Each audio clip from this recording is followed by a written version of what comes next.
Hi, welcome to Karen K Reviews. Today I'm giving my thoughts on Foundation Season 2, Episode 8, The Last Empress. In this episode, the execution Empire has planned for Constant and Polly is interrupted by Hober Mallow, which prompts Day to begin a trip to Terminus. Seraph and Dawn act on their plan to sire an heir, Tellum imprisons Gale and Salvor, and follows through on her twisted plan to gain Gale's mind and body. Salvor reaches out to the other Harry for help, the Prime Radiant. Rue and Dusk get closer to discovering Demerzel's true purpose. So these are my thoughts. So I'm going to start out with Dusk and Rue. So Dusk could have easily had Rue killed for possibly having a hand in Day's assassination attempt, but he is clearly too curious about his memory and is getting to semi live out the desire he had to have a life with Rue. My question about Rue is this: why does Empire keep saying that she was a concubine who was promoted? This was like a question I had a couple of episodes ago. Maybe, but to me, what sense does that make? She probably always had a government intelligence role on Dominion and was acting as a concubine to gain information. Demerzel clearly inputted in Dusk's mind that she will always be here as she always has been lying. I don't think anyone else has ever questioned Demerzel's purpose to Empire. With Dusk repeating that line over and over, it made me wonder if this particular Dusk discovered something before and she blocked the memory and purposely programmed this line so anytime he thinks about her purpose, it strengthens that block. I came to this conclusion because Don seemed a bit more flexible in his response to the same type of statement later on from Seraph. I feel like he noticed Dust, that is, the mural's movements before and maybe discovered the secret before, but the memory was edited by Demerzel. In this episode, we finally get a history of robotics in this universe, and we are getting closer to discovering more about Demerzel. I've been doing some light research into the universe of Foundation, and if you were an Isaac Asimov fan, you were probably pretty geeked at the mention of the three laws of robotics and the robot wars.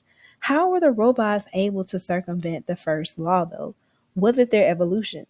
As a side note, the more I dig into his work, the more amazed I am at all of the concepts that he developed in the world building in his writing.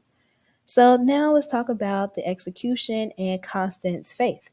Out of the palace group, the only one who seemed to enjoy the execution was Day. Day possibly wanted to poke at Seraph by asking her to choose between Constance and Polly.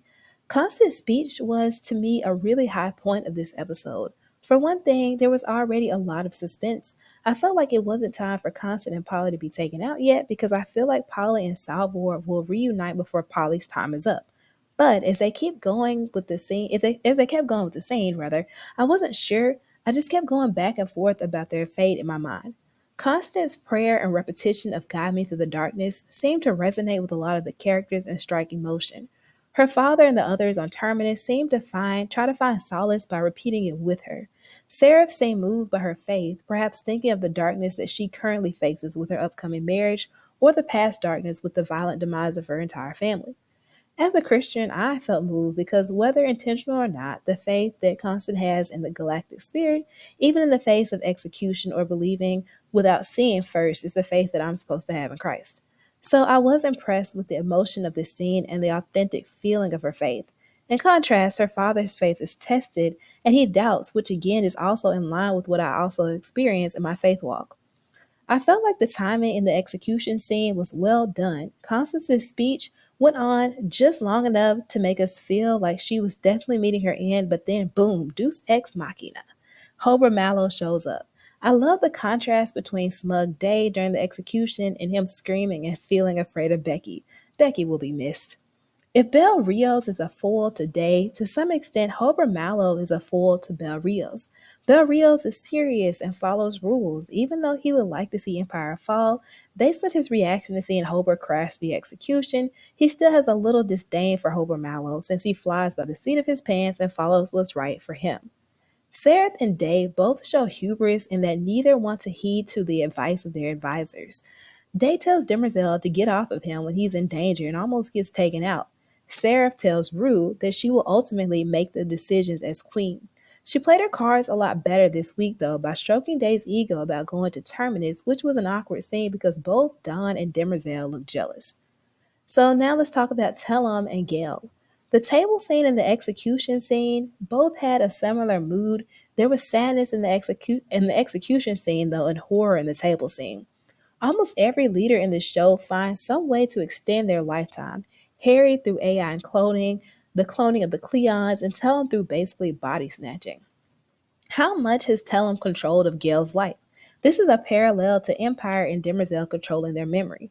Also, I'm assuming Salvor will save Gale.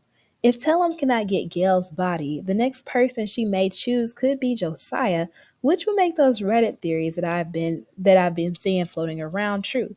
Talon could use Josiah's body and become the mule, and she would probably become more powerful as she seems to gain power with every body she takes. Now let's go on to Salvor and Harry. Salvor used the Prime Radiant to contact Harry for help, which made me wonder, do you have to be a mentalic or extremely gifted in science to look into the Prime Radiant? If so, Salvor could be more gifted than she knows. I wonder if there will be any negative consequences of Salvor giving Harry information he was not supposed to know. Also, how was Harry able to be present talking to Salvor in the Prime Radiant and talking to Constance's dad? Is that a part of quantum mechanics of being the Prime Radiant? Salvor impacted the plan by telling Harry about Hobart. If Harry is in a quantum device, then he could have gone to see Salvor technically before the events that are currently happening on Terminus.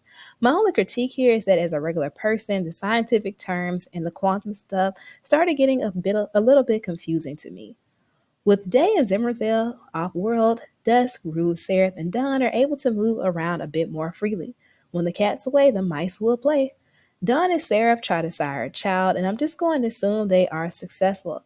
I don't know that if Day, I just know that if Day finds out, that will be the end of Dawn, and I can see him doing something cruel like making Seraph watch.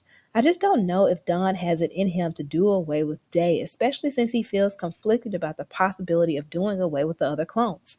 I believe Seraph is right about none of them truly being safe around Demerzel. There's been a few times where Demerzel has looked like she could do away with Day, and I remember guys in season 1 she did take out a Don. I really enjoyed the reveal and how they split the discovery of AI Cleon with Seraph and Dawn's conversation about Demerzel. It was Demerzel all along. It seems Demerzel is following out and manipulating things to fit Cleon the First's will, but what is his plan? Or could Demerzel have a plan of her own? Also, was the chamber a prison for robots or just Demerzel? Overall, this has been one of my favorite episodes this season because we are finally getting some answers to questions that we've had for a long time, and I can't wait to get more answers. What are your opinions on this episode? Comment down below.